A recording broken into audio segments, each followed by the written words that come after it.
উপস্থিত বুদ্ধি থাকলে কত ভয়ঙ্কর বিপদ থেকে উদ্ধার পাওয়া যায়।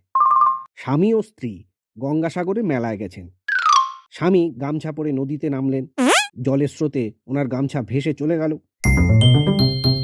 চিৎকার করে স্ত্রীকে বললেন ঘটনাটা। স্ত্রী বলছে, তুমি নদীর পাশ দিয়ে বেড়া ধরে 5 নম্বর গেটের দিকে চলে যাও, ওখান দিয়ে বের হয়ে এসো, ওখানে গেলে কোনো সমস্যা হবে না। স্বামী বলছে, ওখানে গেলে কি হবে, ওখানে তো কেউ নেই। স্ত্রী বলছে, ওটা নাগা সন্ন্যাসীদের ঘাট। শিষ্য বলছে, বাবা প্রেম কি? গুরুদেব বলছে, আশার আলো। শিষ্য বলছে, তাহলে বিবাহ কি? গুরুদেব বলছে, ওই আলোর ইলেকট্রিক বিল। শিষ্য বলছে, বাবা শেষ প্রশ্ন, পরকিয়া কি? গুরুদেব বলছে, ওই একই আলো, শুধু হুকিং করে আনা। আপনি জানেন কি, কালো জিনিসটা চুষে চুষে সাদা ক্রিম বার করার নাম চকোবার আইসক্রিম খাওয়া। এক মন্ত্রীর গাড়ির নিচে পড়ে একটা কুকুরের বাচ্চা মারা গেল। মন্ত্রীমশাই তার ড্রাইভারকে বললেন, যাও কুকুরের বাচ্চার মালিককে খুঁজে বের করে ওকে খবরটা দিয়ে এসো।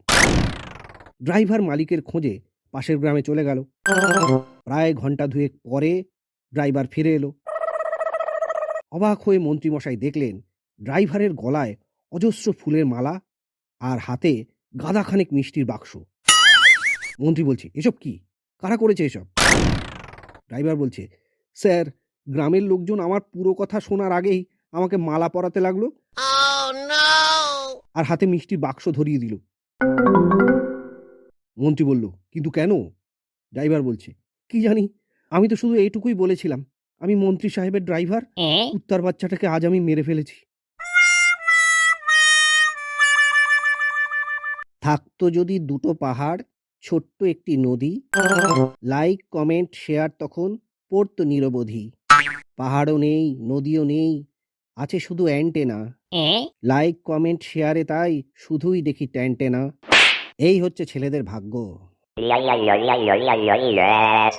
বউ বলছে, আমার 8 মাস চলছে, কাজ করতে অসুবিধা হয়, বেবি না হওয়া পর্যন্ত আমার বোনকে আনার ব্যবস্থা করো। এতদিন যে কাজগুলো করেছি ওগুলো সে করবে। বর জিভ কেটে বলছে, যা, তাই হয় নাকি? পচা বলছে, আমার ওইটা দাঁড়ায় না। ডাক্তার বলছে, বিবাহিত? প্রেম পরকিয়া হস্তমৈথুন করেন? পচা বলছে, না। তাহলে ওটা দাঁড় করিয়ে কি ক্যালেন্ডার টাঙাবেন?